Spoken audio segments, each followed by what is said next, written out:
What's going on, everybody? Welcome to episode 3 of the No One Has It Figured Out podcast. I'm your host, Tramaine Davenport. Still wearing the same thing because I'm just doing recordings back to back. But I don't want to talk your heads off and keep y'all waiting on what I have going on. Um, I Let's do our words of the week. I got to come up with something new on the fly because I didn't really think about anything before I hit record. So, um, yeah, man. I'll touch. Matter of fact, I'll touch on, what I talked about on the last episode, where I think that the things that have that we've the things that you've used to get to where you are in life uh, to this point is your superpower, and I'm kind of want to expand on that, right? Where I think, based off of, I've done a lot of learning books and podcasts and YouTube and things like that, where, uh, I listen to interviews of people that we would normally view as ultra successful in whatever space or profession that they are doing. And, they talk about their lives in a sense of, changing their story, making their story work for them. And I think that's really important, um, to if you are seeking a goal or seeking clarity in your life, or you're struggling with, some things that some tough times, traumas, things like that in your life where, you don't know exactly why this happened to you.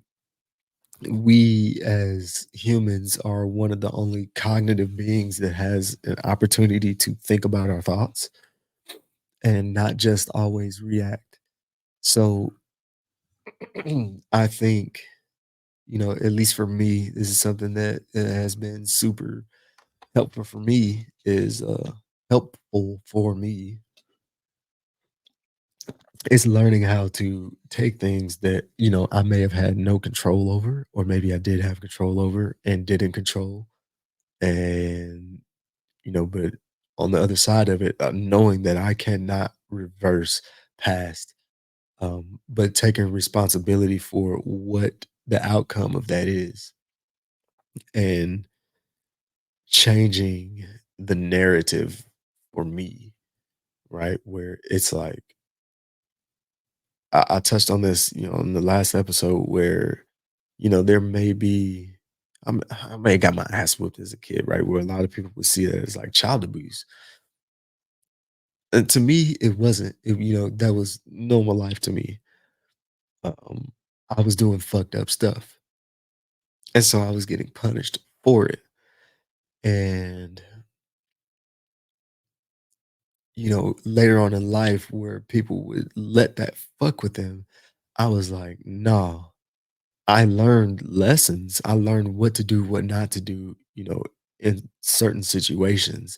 So that was that lesson for me, right? Where uh, there may be traumas that, you know, maybe I can't turn into that, but maybe I can talk about it and I can use it as, fuel to help someone else that may be going through some of the situations that I've been through, right? So I can take that. This is not now something that is hindering me, but it is turned into a power that I can use going forward of putting something out into the world, that may help. If I may talk to 100 people, but if one person gets some value out of what I'm saying, then my experience and what I've gained from that has benefit. So now it works for me. I've taken back my power over something that, normally had power over me. And I think that's really important, um, especially, if you're goal oriented, or, you're super hung up on something that has happened in your life. And it happens to the best of us, man. Like I said, like I've said before, everybody has shit. It may look different. It may have a different consistency. It may come in a different frequency. It may have a different smell. but everybody goes through shit. So, um, if I can again, if I can help one person with this, then that makes all of this worth it. So that was my words for the week. Without further ado, let's go ahead and dive back into who is this person, Tremaine Davenport. So, last episode, I think I left off at the end of my basic training. Um, so we'll dive back in there. So I go to basic training, and that was what it was. I made it through.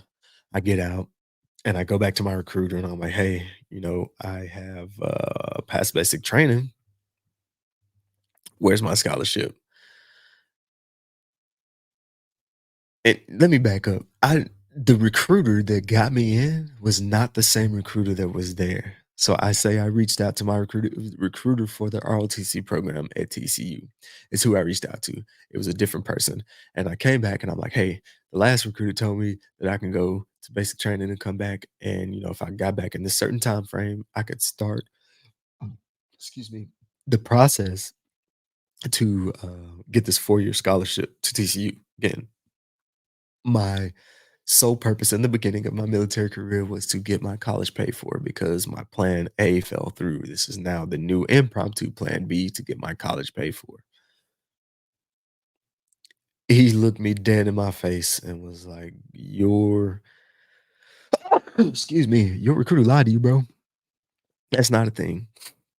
The best we can do for you is you either go into active duty, get 2 years of active duty time, come back, and use your GI Bill to pay for the first year, or go and pay for the first year yourself, and somehow you got to get the first year paid for, and we could possibly get you on a 3-year scholarship after contract into the ROTC program to become an officer."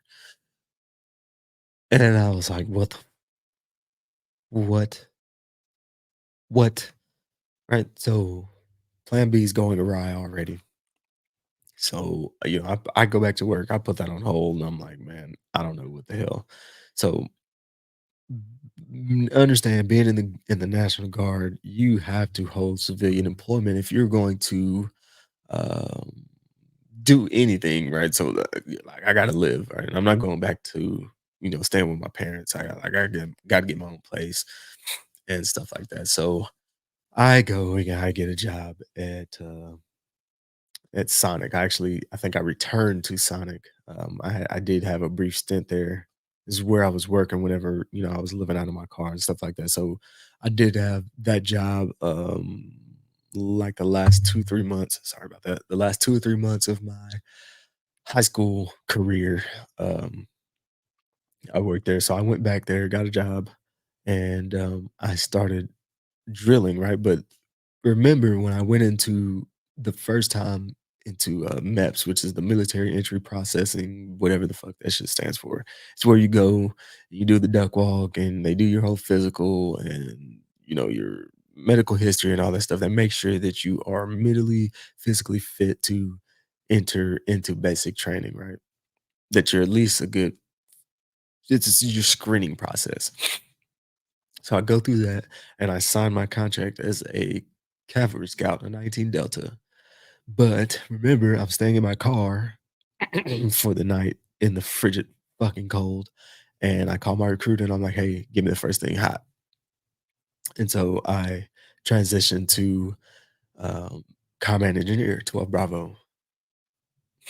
Um, so somehow in that translation, when I get back, I go back to the little drill hall that I had before. I can't remember what the hell it's called, but RSP or something like that. It's like the recruit sustainment program.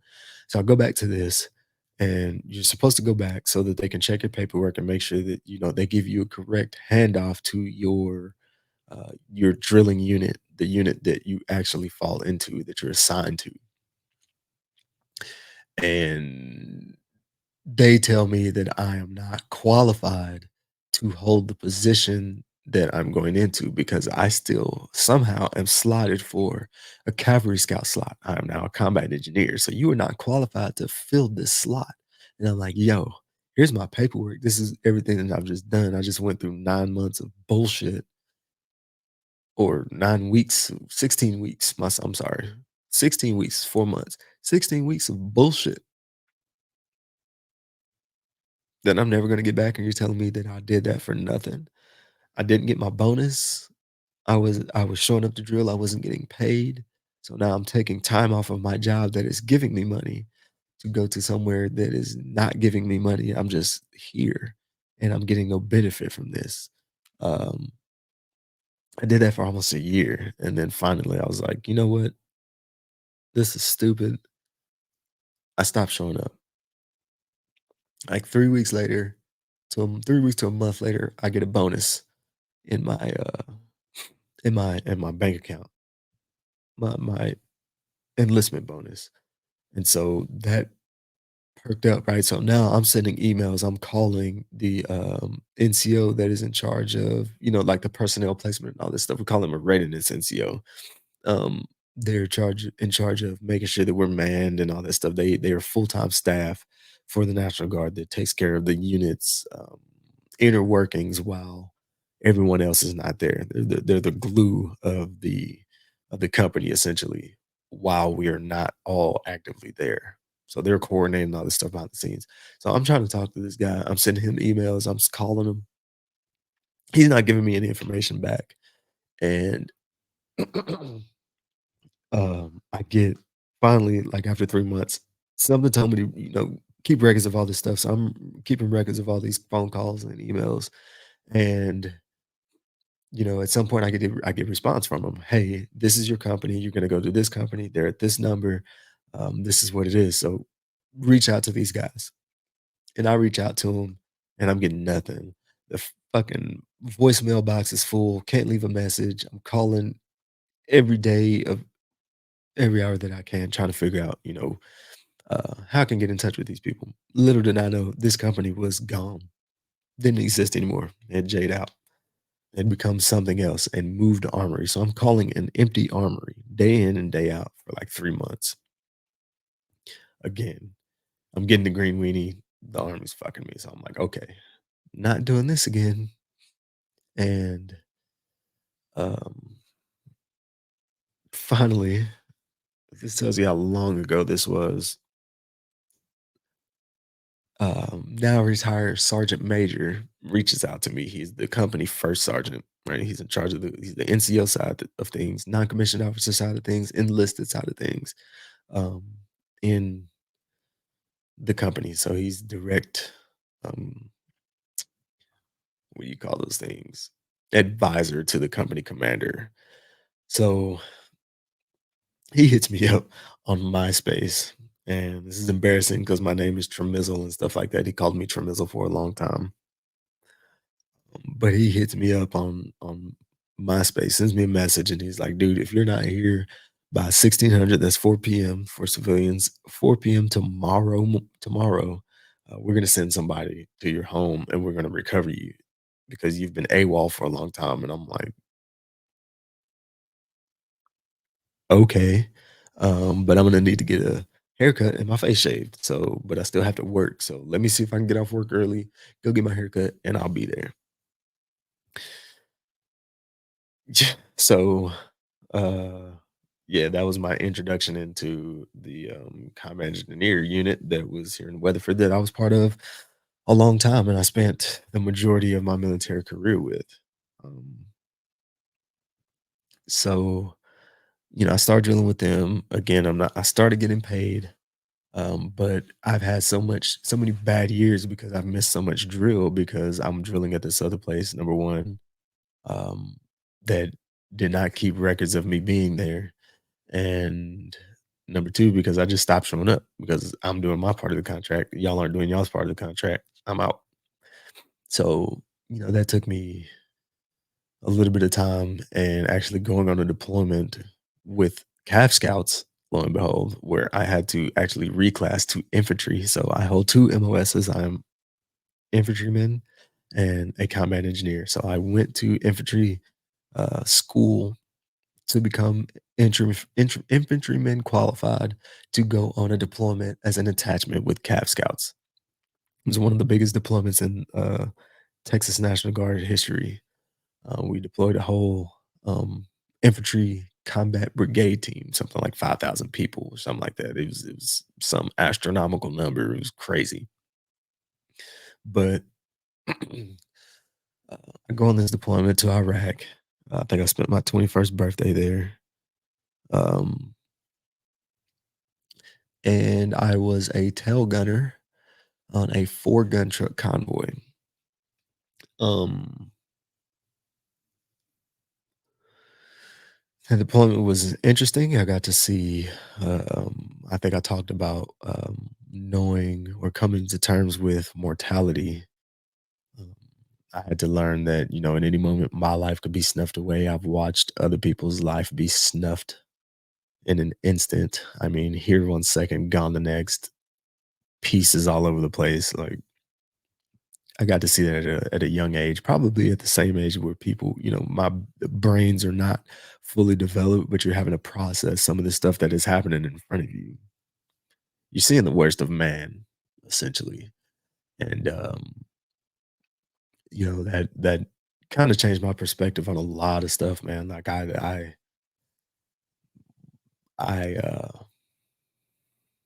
realize how much stuff that we took for granted over here in the States, right? Where I'm over in a place where these dudes are roughing it. I'm watching kids out here playing soccer. They're happy because they got a soccer ball, but they don't even have shoes and they're playing on rocks. We don't know if there's mines and stuff out here. Like, I don't know. It was crazy. Uh, having bullets whiz past you is something that's humbling, especially when you don't know where it comes coming from. And uh we had just entered the counterinsurgency coin side of things where we're trying to win the hearts and minds, right? So there was a directive that came out, I think right before we got in country, that was you cannot return fire unless you have positive identification of the threat. Somebody shooting at you, it's my understanding, before we got there, somebody shooting at you from this building over here, that building's gone. Fuck it. Unless it's a mosque or hospital, some medical facility, school, or something like that, they're gone. Um, so, we took a lot of fire from like apartment complexes where all I could do is say, "Hey, somebody's shooting at us," and they're like, "Can you see them?" I'm like, "No." They're like, continue to observe. Like, all right, man. Like this is dumb as hell. Like we gotta get the fuck up out of here. Um, I got to witness the effects of a lot of IEDs, RKG-3 grenades. These are Russian grenades that are parachute. They're hand thrown. They have a parachute that its only purpose is to turn it downward so that the effect of the grenade is directed correctly downward onto armored vehicles, right where the armor was the weakest at the top. So these grenades shot like a uh, molten thing of copper through anything and everything. And a lot of times, whenever it entered into something, it broke apart. Some of it broke apart, and it would set shit on fire, bro. Bad, bad stuff. I watched V beds disintegrate other vehicles. Like, yeah, yeah, nuts. Um, Nuts. So yeah, I mean, we rolled over by the grace of whatever higher power is above me. Uh, you know, and I don't know if it was some of the posture that we carried because we were trained very well. I'm very appreciative of the leaders that we had that trained us the way that we did because we were constantly scanning. And me, as being a tail gunner, had a 180 view of everything that was behind us. And my gun stayed level to the playing field. And I think that it looked like to the enemy that if they hit us and didn't kill all of our trucks at the same time, they were going to get fucked up. And I think that we were trained to the point that that was going to be the case. We're going to fuck you up. and so we didn't get messed with too much. But there are times where, me being I'm facing backwards, right? So we were rolling this way, I'm facing this way, and we're rolling through these potholed roads, you know what I mean, that have been blown up by IEDs and mortared and all kinds of stuff to holy hell, right? And with our posture, I think that there were some command detonated IEDs. That means that somebody was on the other side of a wire with a trigger. They hit it, send the signal, or send the current to an IED, improvised explosive device, roadside bomb, and blow it up. And, I have this river view of our road, and we would be rolling down a road, and I can see that nobody went out there and put anything in the road but a supply convoy. And, I hate bashing anybody else in the military. They're still my brothers and sisters in arms, but a lot of them do not carry the same posture. And I think that made them look like a softer target. And I watched a few IEDs go off um, onto a convoy that was directly behind me. Again, I've rolled over this. Something told them not to detonate on us, but to detonate on, the people behind us. So, that's nerve wracking, right? Where again, I have to come to terms with my mortality. What made this dude choose or not choose to hit us and hit the next people? I have no idea. I'm not in that person's mind. I can only assume, from our point of view that, this is what happened. But at the same time, you still have to process that. We've had base attacks. Fuck, dude, the first time, getting off the little bus into BIOP, um, first thing they tell us is we're not gonna have any formation. This is the last formation before we get on this plane to go over here. This is the last formation.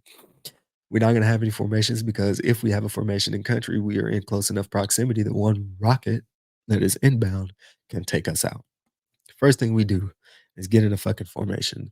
2 minutes into the fucking first sergeant talking about this, whatever the hell, giving us our fucking brief and lay of the land, the base starts getting hit with mortars. And I'm like, dude, we're standing in a circle jerk, like direct opposition is directly disregarding what y'all said that we were gonna do when we got here. So, you're introduced into that, explosions going off, and it's like, okay, like, we're here. Um, so yeah, that was in part my Iraq experience. It was kinda kinetic, especially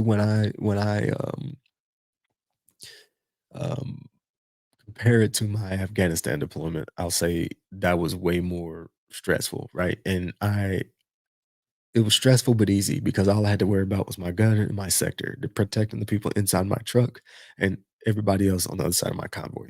Super easy. We did run a crazy tempo for like the first 3 or 4 months. Like I said in my last episode, that Big Army came in and took our battle space. But while we were running that battle space, it was like 12 to 24 hours of missions, and then you had 12 hours of QRF. That's quick reaction force. This was our time to rest where we had it just worked out. We had four gun trucks, 3 people per truck that were permanently assigned to those trucks. So it was a 12-hour shift of QRF, and one person manned the radio while everybody else slept. Truck stayed running, guns stayed mounted and loaded. We were ready to hit um, any of our entry control points within like 5 minutes, right? So did 12 hours of that and then 12 hours of tower guard where you're sitting there. You may be on an ECP, you may just, or entry control point, you may just be, um, overwatching a portion. You're in a tower, essentially. Maybe on a gate, you may be just on a wall. And, and then it was right back to missions. And we did that for like 3 months straight. And I'll tell you, there's times where I try to go to sleep. I'm just staring at shit, being up 4 or 5 days in a row. Um, yeah, that tempo was crazy. But again, I was only a soldier at that point, no leadership duties. I had just my sector. and it was easy. You hear people say a lot of times that, if shit goes back, like I'd go back again because that's all I had to worry about. The people to the left or the right of me. You don't have to worry about bills and all this stuff. Yeah, you do, but you don't realize how much you put that stuff on the people back home. But you don't have to worry about it over there because this is your main focus, and it has to be your main focus if you want you and the people with you and around you to come back alive. Um, we sent one person back as a non-combat injury from that deployment that was in our platoon or direct company, um, and he ended up not making it when he got back to Walter Reed Medical Facility. So um, we lost one person on that deployment. And Yeah, so go on this fucking deployment, and I think being in the guard is it's kind of weird how the benefits and things like that work. So I get 60% GI Bill. So I take the 60% GI Bill when I get back, and I take my happy ass back to TCU because I'm going to follow through on this, my boy. I'm going to follow through. Mind you, when I started that semester, I was maybe 3 months out of Iraq. And I entered the ROTC program with the 60%. So I'm having to pay for, the other 40% out of pocket. I missed my housing grant by like 40 points on my SAT that I took again in 10th grade. So I didn't get housing. So now I have an apartment that I have to pay for. So not only am I doing that, I'm working a full-time job. And I'm taking a crazy course load because I was trying to double major in criminal justice and Spanish. So um, I'm in there, I'm doing this stuff. So for ROTC, understand, on top of my course load, on top of that, I have ROTC. First of all, the first day that I'm in this place, I had to be calmed down. Look, I ran into some guys that I went to again, I had people that I went to high school with. There's one dude in particular that went straight into Iraq. Like he went from high school to basic training to Iraq. No break. And I think he did like 2 deployments. He came back. He was in the ROTC program. I played football with this dude from middle school up. So I see him there, and I'm like, man, damn, like it's good to see you. He's showing me his fucking finger that's missing. And I'm like, God, it's good to see you, bro. I'm chopping it up with this guy. And this cadet, we'll call him that. This cadet with Master Sergeant fake rank on his chest. This is equivalent of an E8 for the people that I gave you that scale, E1 through E9. He's an E8. Um, but fake rank, right? He's not really an E8 because he really hasn't done shit yet in his military career. Comes stepping up these steps, and because he's wearing that master sergeant rank on his chest, he thought that he was going to check me 3 months from Iraq, right? My fuse is really short, and I am surrounded by all these college kids with stories that their stories about their struggles right now, or that their frat initiation, bro. I'm lost. I'm trying to figure out how to get back into the swing of things right now. I'm not completely there. This dude comes up these stairs whistling at me. Hey, shh, you need to. Shh. And I'm like, I'm looking at this motherfucker like, dude, I will honestly fucking kill you right now. And I think the guy next to me, who again I went to high school with, he saw it, and I've started standing up because I'm about to kill this dude. Like, first of all, I'm not a dog. You're not about to whistle at me. Second of all, you have no idea who the fuck you're talking to right now.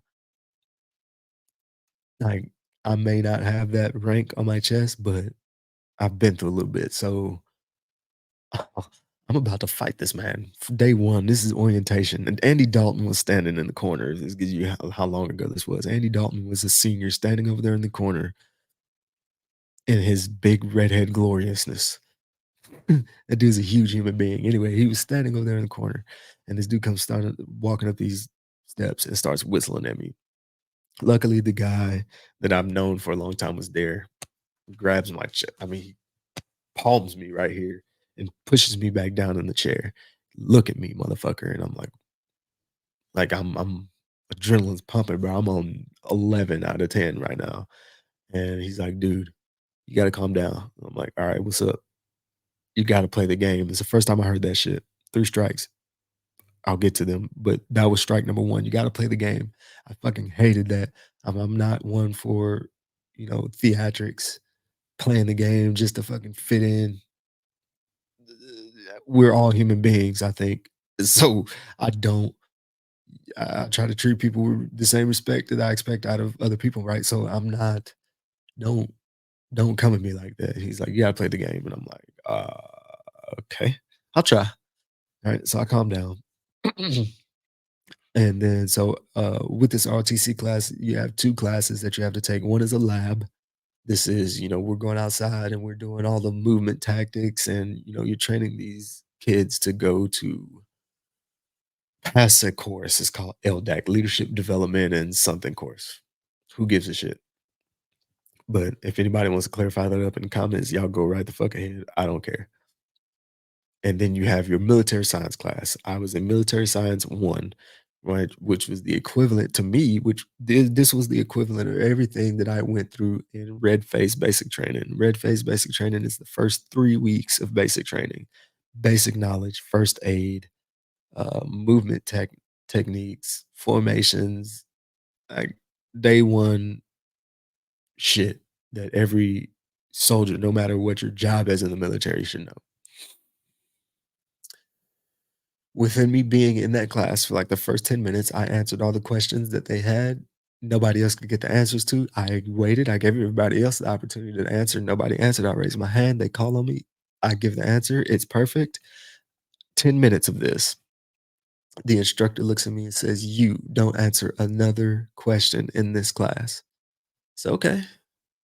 Well, obviously, I've showed my merit that I don't really need to be in this class. So, can you go ahead and move me up to the next level? No, it doesn't work like that. So now what you're just telling me I'm about to waste a semester worth of hours in this classroom? Strike number 2. I'm playing you telling me to play the game because this is the way that your structure works. That does not work for me. It's the most ridiculous thing. You're telling me I cannot contribute to this class and I cannot get anything away from this class. So what am I doing in this class? He told me I had to stay in that class. So little known fact to a lot of people, there was a Mexican restaurant across the street from this hall. It's like a block over, but after he said that, I would go across the street, get 2 schooners of Dos Squeezies in me, Dos Equis, for the people that don't know what I call Dos Squeezies, and I get me 2 squeezes in me, schooners, and I would go to that class a little buzzed up just so I could, get through it. So that was strike number 2. Strike number 3, what happened in, military labs, right? So day 1, I used to always get in trouble for wearing my actual specialist rank instead of the little flat they gave me flat mosquito wings, which is a PV2. This is an E2. This is your second rank in the army. I've already went through that. I've already did my time. I've already been deployed. Like, you're not about to downgrade me to this. I wore my own uniform. I didn't wear their leadership excellent patch. I wore my unit patches. I wore my deployment patches. I wore my own rank. I didn't care. I'm actually not contracted to y'all yet, so y'all can't tell me how to wear my uniform. And they hated me for that. So we go to lab, right? And again, this is where we're practicing military tactics and we are practicing to teach these kids how to go and pass this course. Strike 3. Um, it's a 2-part strike 3. They asked, who here is infantry trained? I just come off a fucking infantry deployment where I was infantry and I raised my hand. The guy next to me raises his hand. He's been through basic training only. And oh, my kids are awake. It's real life, y'all. My kids are awake. I can hear them on the other side of the door. They may make an appearance, they may not. I don't know, but I'll keep going. So this This kid raises his hand and they choose him. Not a familiar face. They choose him to teach movement techniques. I'm like, oh, okay, okay. I calm myself down and we go through that. So we are doing a drill called assault and ambush. It's an or assault an objective. What's called an L-shaped ambush, right? Where you have two teams. It's one squad, two teams. You have a support by fire team. You have an assault team. Um, support by fire, assault. So we encounter an obstacle. Microphone is an obstacle. They start shooting at us. Support by fire lays down suppressive fire with your machine guns, grenades, whatever you got. Put fire on it just to keep their heads down. Assault team moves over to the side. They get online. Here's your L shape. They get online with the objective. They now give a command to this team to lift their fire. So now they're shooting over their heads and shift their fire so they're shooting away. So to the enemy, it still sounds like incoming rounds, but it's not actually on target. This is an opportunity for the assault team to move through the objective and close with and destroy the enemy, right? Then there's some other commands that goes on with 360 security always and do investigations and then get off the X or get off the objective. Um, so I am uh on this team. The team squad leader at this point is a MS3, military science 3 um cadet, a nursing major. She's a super tiny girl. She was super sweet. She was super nice. But again, I've already been through real life situations and we were taught to train as you fight. So here we are in this field at a park carrying rubber M4s. It's again, train as you fight. I'm still muzzle discipline, trigger finger discipline. I'm indexed. My finger's not on the trigger. I'm on the assault team with the squad leader. And, support by fire team lays down. We go over. She's like, get online. We got these whistles and all this crazy shit, but we get online and she never calls lift and shift to the support by fire team, but she tells the assault team to assault through. So here I am with my rubber duck. And she says, assault team, assault through. And I took one step, I backed up, I said, support by fire still there. I went to the low ready and I started bouncing my knees. Everybody else ran through. And she turns around and she's like, what are you doing? And I'm like, hi, I'm staying alive. And dude, she turned into Dougie Fresh, right? I'm like, what the fuck just happened? She's throwing a fit, little legs are moving. I'm like, oh, okay, what the fuck is going on here? There's an old master sergeant there, a real master sergeant this time. One of the cadre comes up behind me, grabs me by my shoulder, and pulls me off into the wood line. And I'm like, fucked up. And he's like, dude, what you did was 110% correct. He's an NCO. He understands what just happened for me. He told me with a knife hand, you are 110% correct in what you did. And that is the training that you've had. But what we are doing here is trying to train these officers to pass LDAC, this leadership development course. And in that course, they are graded on their ability to make a command decision and be confident in that command decision.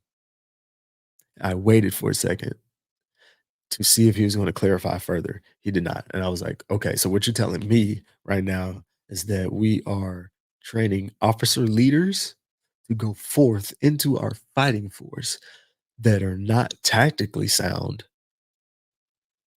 but to be confident in a decision that they make, even if it's going to get people killed. And he's like, yeah, unfortunately. And I was like, deuces, I'm out. I turned down a 3-year scholarship to TCU, 3-year full ride, turned it down. I think 2 months later, I was promoted to E5 sergeant. It's the first time that you have besides corporal, which is Harry may explain that at some later date, but I promoted into the non-commissioned officer ranks like 2 months later, and it changed the whole trajectory of my career.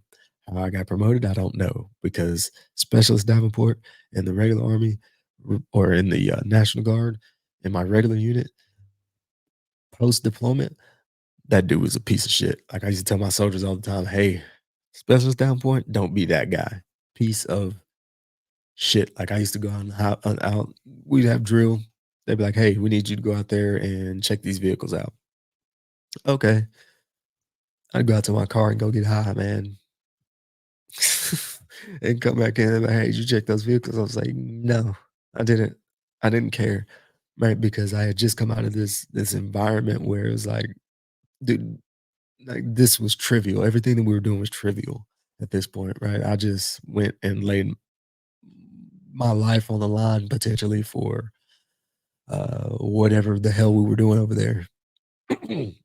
So now you're telling me to come back and check a vehicle? Dude, fuck off. Right?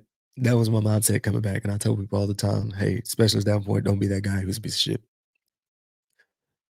Alright, so after that time, um, you know, now, going back to work, I think I had left McDonald's, I was working at Sonic. There was a time in there somewhere that my body kinda shut down on me, I wasn't sleeping, and all I was eating was fucking fast food because it was free, because that's where I worked, and, dude, I got up one day, um, and I just collapsed right out of bed. I'm up, they see me, I'm down. I'm gone. I'm right. I go to the ER and they're like, dude, you gotta sleep, you gotta eat better. Your body processes are starting to shut down on you. So I went through that for a little bit.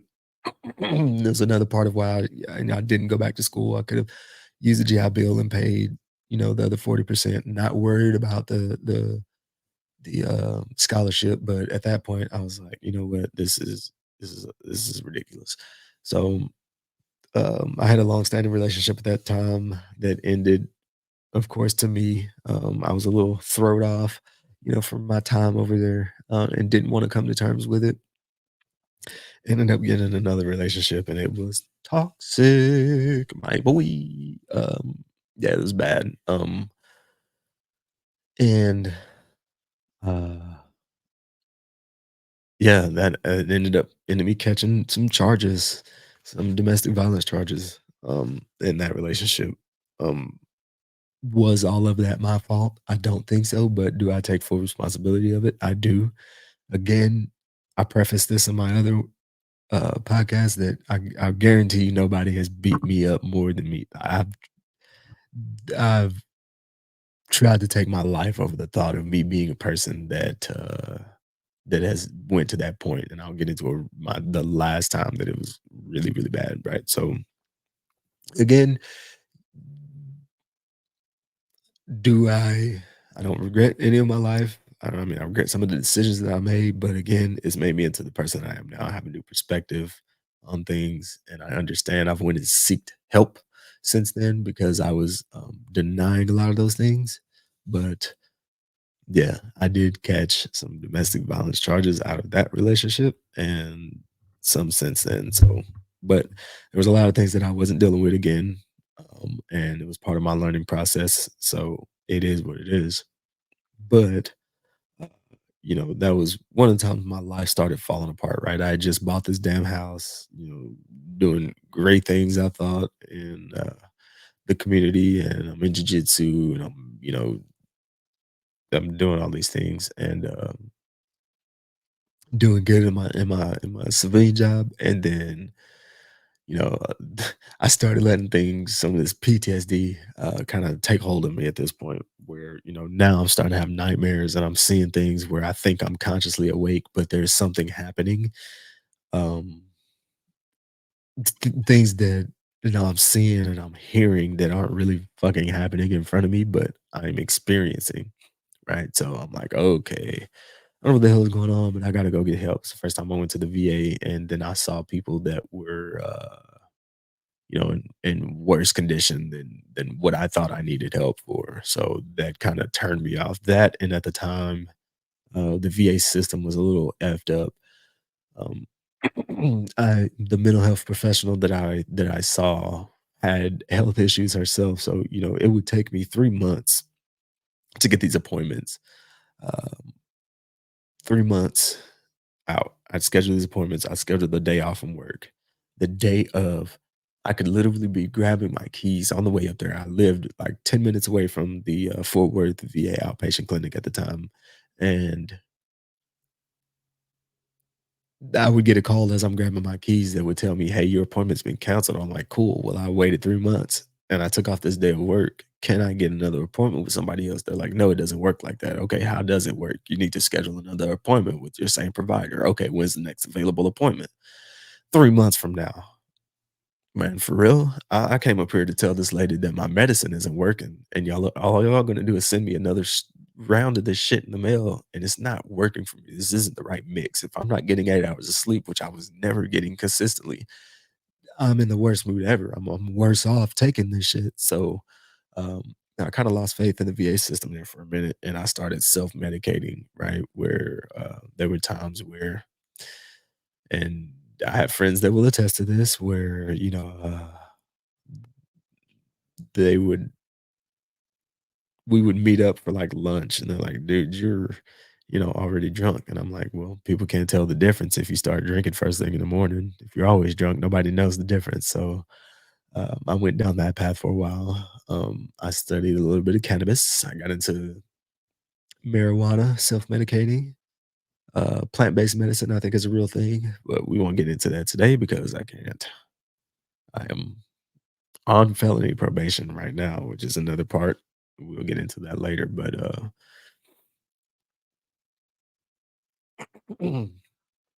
yeah, um, there was a lot of things that happened in that time, me losing jobs, some of the best things happened to me, some of the worst things happened to me. That was my introduction into cranes, which is my current profession now, in the oil field. I made a lot of money, I made a lot of friends, I lost some friends, um, yeah, some suicides, man, on the civilian side of things, and it's one of them I think I saw coming, but not in the fashion that it happened, and I thought I had a little more time to reach out to this guy and help him, and again, sat on my hands, man, and I didn't make it to him in time, so lost that guy. I still struggle with that from time to time. Certain songs come on that we used to wild out to, and kinda hits home. Um, then let's get into Afghanistan, right? Where now I am no longer just a soldier, right? Now I'm a leader. And I had every opportunity to get out of this deployment because I was taking a 60% pay cut. I had just depleted my savings account, sent my wife back to school. Um, and because I was making very good money in the oil field, anywhere from 15 to $18,000 a month is what I was bringing home there. And I thought that I was going to be able to get us through that time. And man, I promoted into a company that was going to mow platform, right? So here I am, a combat engineer that was specializing in mobility augmentation, right? And degradation thereof. So I could in place minefields, I could breach minefields, I can put in concertina wire better than any of them.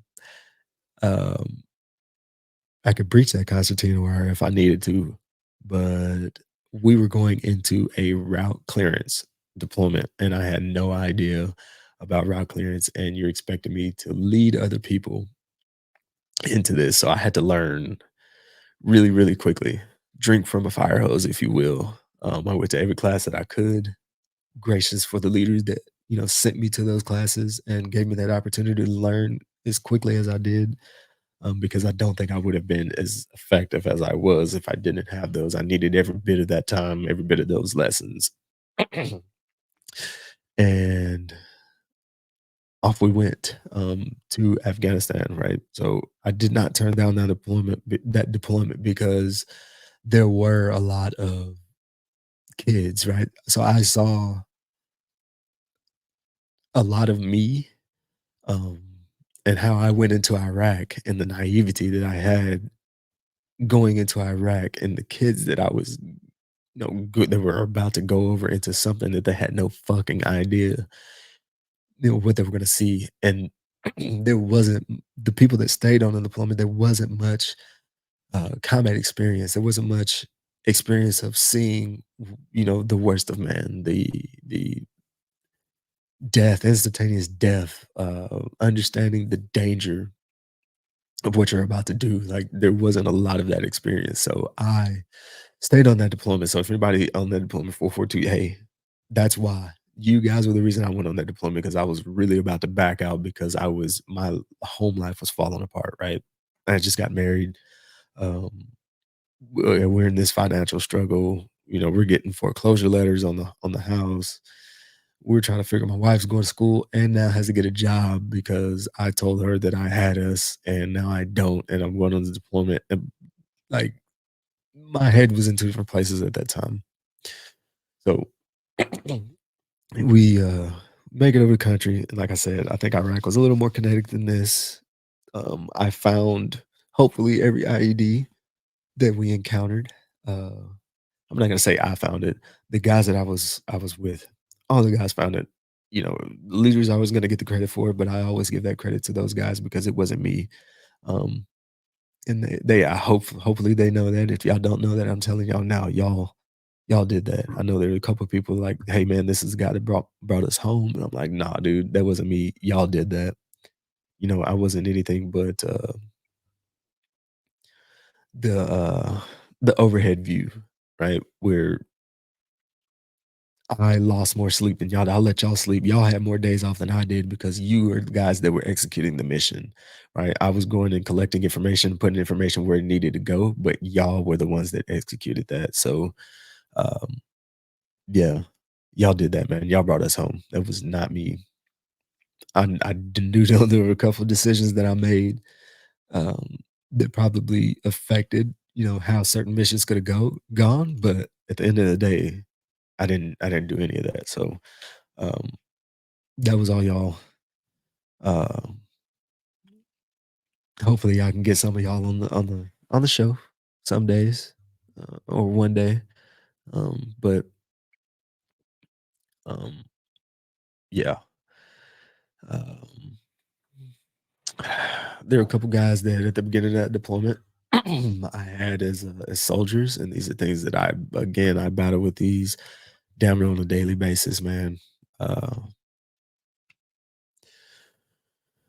there's two guys. I won't say their names right now because I don't know if I'm gonna be able to hold it together through that. But they were soldiers of mine, and I don't know if that's disrespect to them to not say their name. So maybe I will say this is Sergeant Amon Gift, and Sergeant Del Cid. They were two of my aces, man. So in the beginning of deployment, we were shit hot, Loctite, whatever. We're going into mode platform, clicking on all cylinders. These guys, they were already trained up. Matter of fact, they taught me, some of the capabilities of the route clearance packages, right? Because I didn't know. I learned from the lower enlisted, because I had to. They had the knowledge that I didn't. So I was humble enough to go to them and be like, "Yo, I don't know what the fuck I'm doing, so y'all don't have to show me this." Right? So I think that built a lot of trust in us over that. But man, um, during that MOBA process, we realized that we were going to have to create another squad. And there's a brand new NCO. I love him to death, Marty. I love you. I learned a lot from you, but understand that when you first came to the unit, bro, that was like we are too close to mode platform. I got a fucking X-ray tech that is reclassed to combat engineer that is about to take us into combat, and I have to give some of my guys to this dude, right? And so now I have this dilemma. I have these guys that are my aces, man. They're the day ones that like I know I don't they're gonna make my job easy. Or I have the people that are I know I'm gonna struggle with. I kinda don't want him here or whatever. I wanted everybody because I was just that dude, right? I saw potential in everybody, so where most people call them their problem kids, I would take those guys on, so I had a few of those. I decided to give him every one of the soldiers that I knew I didn't have to worry about. I kept some of them. I kept like 1 or 2, but everybody else, it was like, "Hey, I need you to go over here and make this other platoon." Dude, they came to me crying, man. It's one of the hardest things I had to do. They came to me crying, and, it's like, "Dude, what the hell are we doing, man? We breaking up the team." And I'm like, "Yo, understand that this circumstance was out of my control. I'm only doing the best that I can do with it. And what the reason I'm making the decision to take you guys are making this squad happen, right? It's not me. You guys are making this happen. You all you guys have to do is go do the same thing that you were doing for me over there. And I don't have to worry about you coming back home because I know you're going to execute, right? No matter who the leader is in front of you or who the leader is assigned to you, I know that if you guys do the same thing that you were doing for me, I don't have to worry about it. You guys are coming home, right? So they go over to deployment, they make it back. Um and the last time that I saw Gift, man, this one tears me up. But trying to be the hard ass NCO that I was or trying to portray at the time, the last thing that he asked me for was a hug. And you know, I had been around the military a while, so I knew that, or I thought in my mind at the time that I'm gonna see this dude again. The military is a small world, especially Texas Army National Guard. It's a small world. He's gonna promote, we're gonna fucking cross paths at some, battalion ceremony or something like that, brigade ceremony, whatever the case may be. But I'm gonna see this dude again. That was not the case. We lost him uh to suicide, man. So um Dale said, man, that one that one hurt. Give me a second. All right, sorry about that. I had to take a quick break. I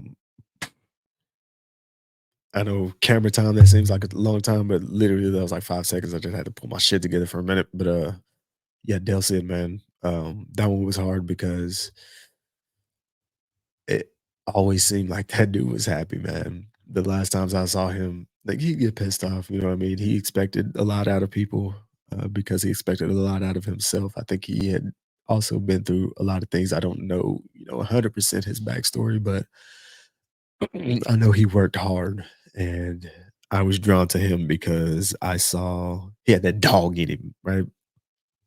You weren't gonna tell him that he wasn't gonna do something, and if you did, he was gonna fucking train until he could. And uh, man, the last time I saw him, I didn't make that same mistake. I definitely gave him a hug. We exchanged a couple stories, and it was all good to see you, all smiles, and then he wasn't there anymore. So yeah, that one hurt, man. That was probably one of the junior leaders that I saw the most potential in at the time. There's been some since. Hopefully, I can talk to them, at some point bring them on the show. But that was one of the ones, man. That he had the sky is the limit drive, right? So yeah, I dealt with that. I pushed that down. We also lost a specialist Avila, Sergeant Avila. I don't know if he was promoted posthumously, but I knew him as Specialist Avila. That dude was a ray of sunshine, goofy as hell, man. Kept me laughing. We lost him to colon cancer, man. Uh, crazy. I mean that didn't. I wasn't able to process that one either. That one happened on we were in a training event, and I don't discredit anybody and how they deal with stuff, but at that moment, I needed to break, and I needed to be around people that I had deployed with that knew this guy because I had went back to my old unit. I wasn't with the guys that all the guys that I deployed with. So I went they just so happened to be at the same uh place that we were. So I went seeking those people.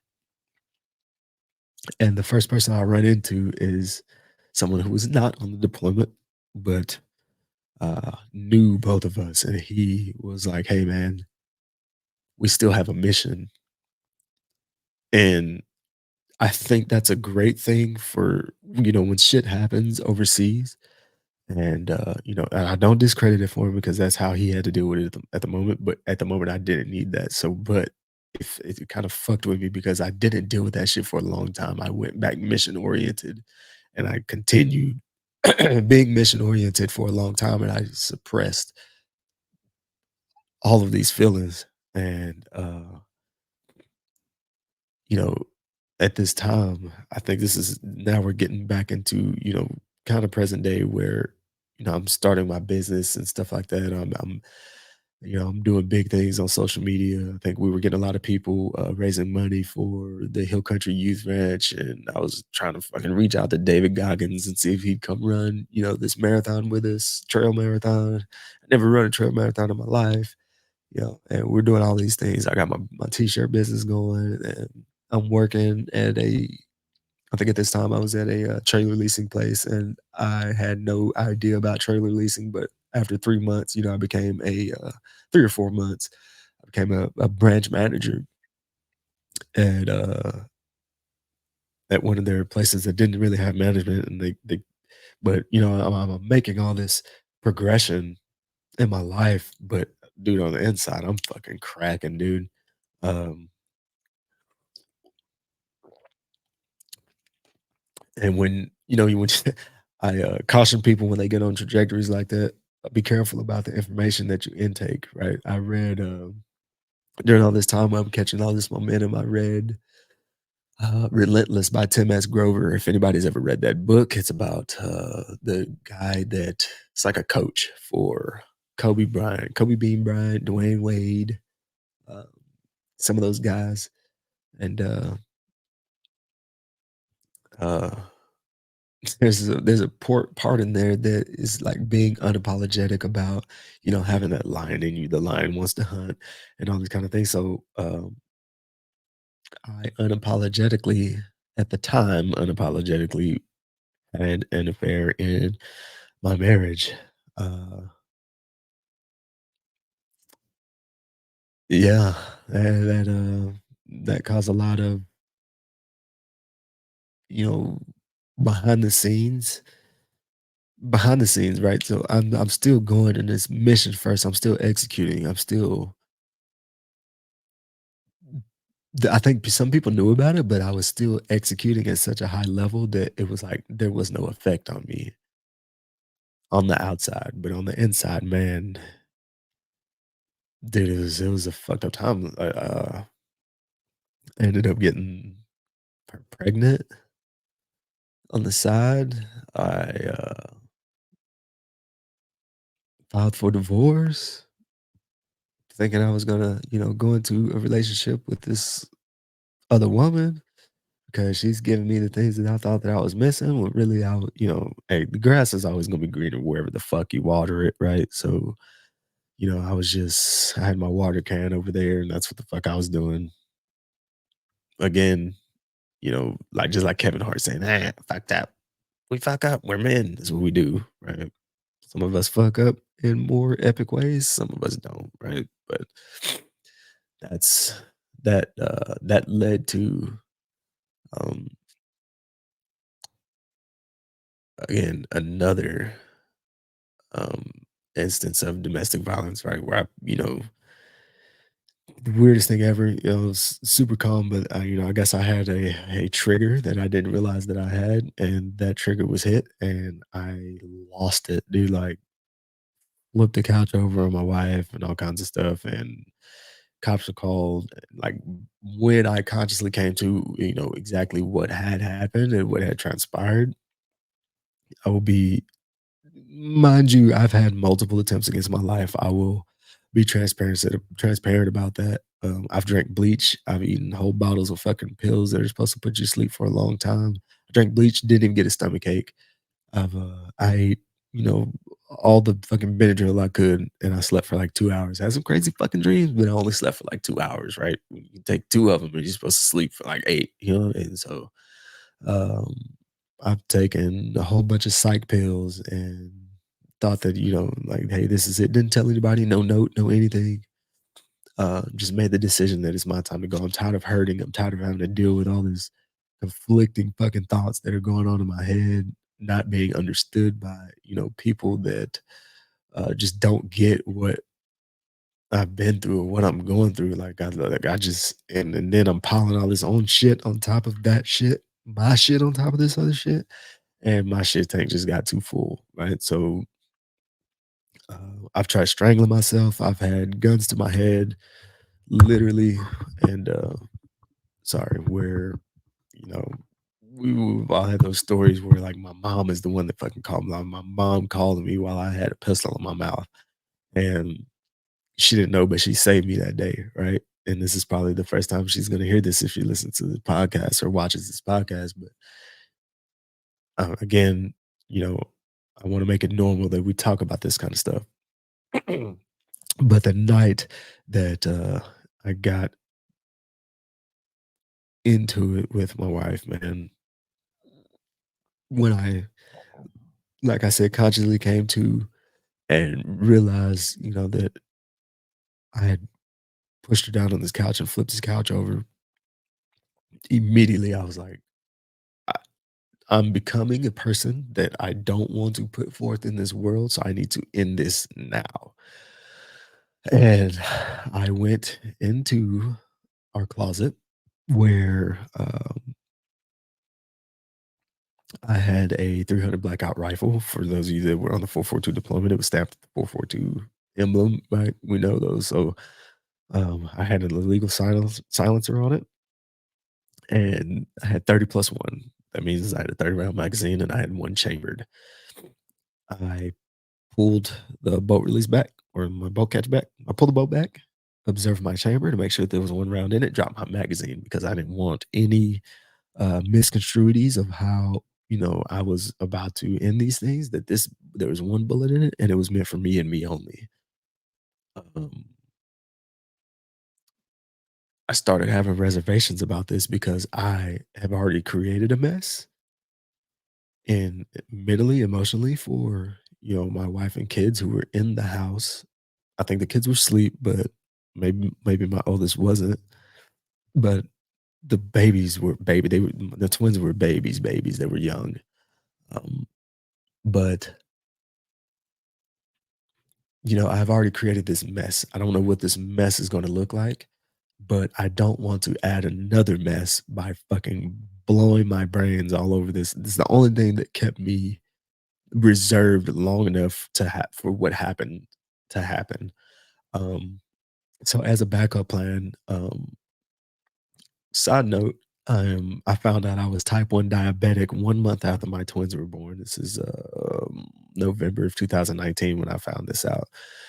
So this had to have been around November, December, maybe I don't remember, man. A lot of the times in my life run together, but this was shortly after I found out that I was diabetic, right? So they were trying to give me pills, and I had these pills that were meant to drop your blood sugar rapidly.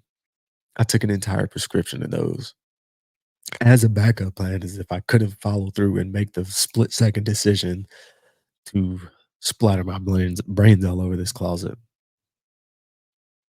Uh, Shout out to Fort Worth PD, man, because they saved my life. I was surprised by how quickly they can enter through locked doors like they were not locked. And I laugh. I shouldn't laugh, but I laugh. But they busted into this fucking closet. Like, my room door was locked. I can't lock my bathroom door, and then the closet door, I am like half-ass barricading. I heard them knock on the room door, say my name. They're like, "Hey, we're coming in." And like 2 seconds later, they were in the fucking closet with me, like hands on the gun, the barrel's under my chin, they're grabbing it from me, and I'm like, "Okay." So I go down to, JPS, they take me to the mental facility there or the mental wing, handcuffed to a bed, let me fucking pump my stomach full of shit to get all the fucking medication out of me that I had taken, and, I went to jail for domestic violence. And, man, yeah. You wanna talk about, life pivoting moments, man, that, yeah, it was bad, man. I was offered, 3 years TDC, by the grace of whatever the higher power may be. I did not have to do any of that, but I am now currently sitting on year 7, I'm sorry, year 3 of a 10-year deferred adjudication, and the only reason I got that is because I reached out to the Texas Veterans Court and diversion program, which normally gives you a, dismissal and expunction at the end of the completion of the program, but due to, I guess, my priors, uh, uh I was not eligible for the expunction. I was only the only way that the DA would agree for me to do that instead of my prison sentence was if I completed that and then went back into deferred adjudication probation. So here I am sitting reporting every month, drug testing whenever they tell me to. Uh, I've been dealing with that for, like I said, about 3 years. If anybody didn't know, um, during that time, right before, they told me 3 years, I did do a 28-day stay in UBH of Denton. It's a mental facility. If anybody's in the North Texas area and you're struggling, dude, that is a resource that I will say a lot of people have. Uh, I'm gonna say other places in that facility have what you would call the loony bin, like, scene, right? It's everything that you would see in, like, the fucking movies or whatever. But the military wing, I will advocate for that very highly. If you're struggling, man, and you're just at a point where you don't think you can take it anymore, that is a place that you can reach out to. My best friend Paul, will have him on one day. He is the one that fucking I reached out to him, and he was like, "Dude, I'm gonna call this place. I'll call you right back and make sure that they have a bed for you." He called ahead. They said they have a bed because this was kind of during COVID times, and he was like, "Man, all we got to do is get you there. Can you get there?" I'm like, "Yeah, man." And he's like, "Dude, they're waiting on you." So if anybody, again, is, struggling, you feel like, you got your back up against the wall, you're struggling with substance abuse, anything like that, that is a great resource in the North Texas area. Uh, like I said, it's in Denton. I'll have to look up the number, something like that, and maybe put it in the show notes. But if, man, if you get to that point and you don't want to make the phone call, fucking hit me up. I'll put one of my numbers or something, like, hit me up somewhere on Facebook or something like that, Instagram, whatever. Uh, Hit me up and I will make that phone call for you. And then I will stop whatever the fuck I'm doing and I'll come get your ass and take you there. And you don't even have to be just in North Texas.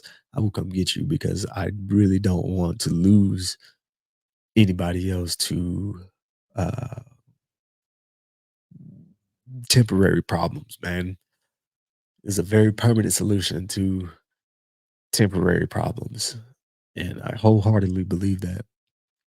I don't, because I've been there and I still, have had to live in that space for so long, dude. I'm not saying that I'm ever over that feeling.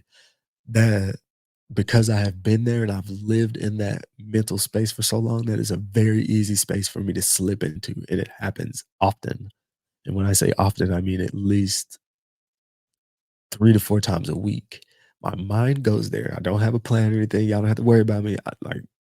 But my mind does go there and wonder, would this be an easier out than what I'm going through, right? No one has it figured out. So I do I do struggle with that consistently on a consistent basis, man.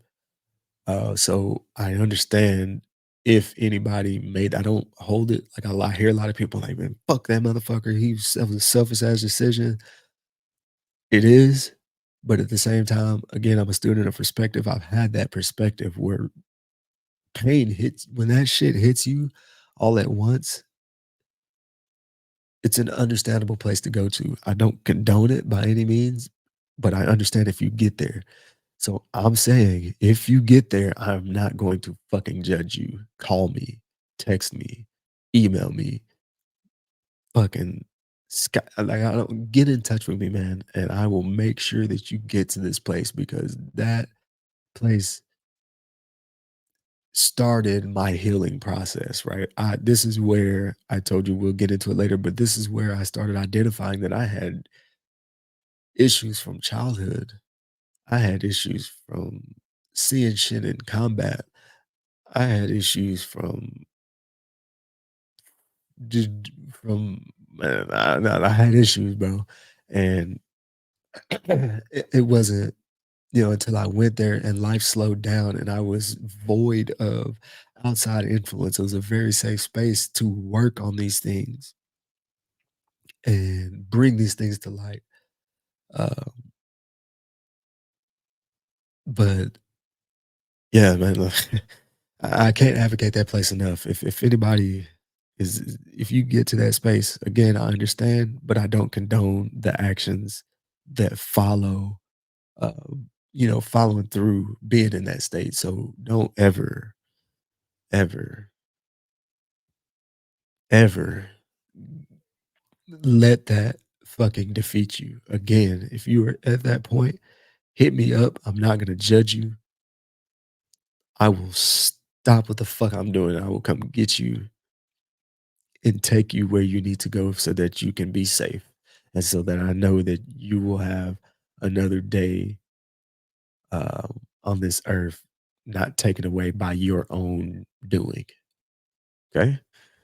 I will advocate that to my death. I will figure out at some point how to monetize that and maybe make some fucking nonprofit and give back to the veteran community because I think it is a lot of people don't understand how we can get to that space or what has brought us to that space or understand the things that we have been through. I tell people all the time, man, hey, don't be ashamed. I was one of the people that was ashamed to go get my benefits from the VA.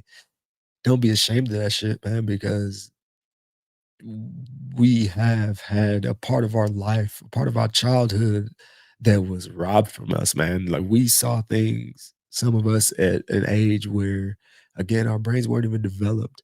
We shouldn't be seeing this shit at this age, but we did. We did experience it, and now we're changed permanently because of it. So don't, you may see people that, are missing limbs or something like that, and you just having nightmares at night, or you're fucking super agitated, or you're like me, where I was fucking reacting, trying to grab my rifle. There was a dog on the other side of a fence, and it started barking at me, and it was a threat. And so I'm like, I had my rifle clipped right here, so all I had to do was push on my pistol grip, and it was up in my shoulder pocket, and I'm pushing for my rifle, and it ain't there. Bro, I'm back home at a basketball court playing basketball with my boys. I've had, instances where I smell, and people know what the fuck I'm talking about. It's Iraqi fucking cologne smell where it's like a little bit of diesel, and then whatever that fucking goddamn perfume or cologne that they sprayed too much of.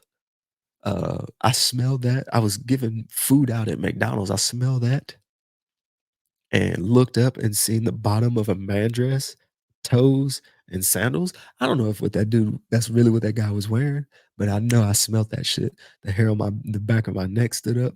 My fucking hands started like curling up, and I could feel my heart like immediately start racing, bro. Like I started sweating. I'm like, man, what the fuck? Like I had to go to the back. Like I was in the middle of taking somebody's fucking order. Like people have to come back there. Are you good? I'm like, man, I don't know what the fuck is going on, but I need to chill out back here. So like I get it, man. Don't feel. I'm sorry if y'all hear my kids when they're down there wilding out, but Don't feel bad about going and chasing those benefits. That's something I just got awarded 100% as an upgrade for PTSD in my right knee, and then a slew of other things that were just so fucking service connected. You know what I mean? But do I really want to pursue those things? I might, just to get it because there. I've fallen down hills in Afghanistan. Like I've fallen in fucking holes. I've slammed my nuts on a hill and slid back in the water with Gore-Tex boots on, so they didn't do anything but fill up, and then I had to walk 2 clicks sloshing the fuck around. Like, come on, man, like, and then it doesn't add, you got all this weight and shit on your body, man, like, it takes a toll. I'm fucking like an inch and a half shorter than what I was when I first signed up. So, you know, even if you don't, pursue it for to get the immediate benefits, of it, your disability rating or anything like that, man, go get that shit documented, bro. Beyond anything, bros and ladies, go get it documented. Uh, and so later on in life when things start breaking down for real, at least you can get health care. You can get it taken care of.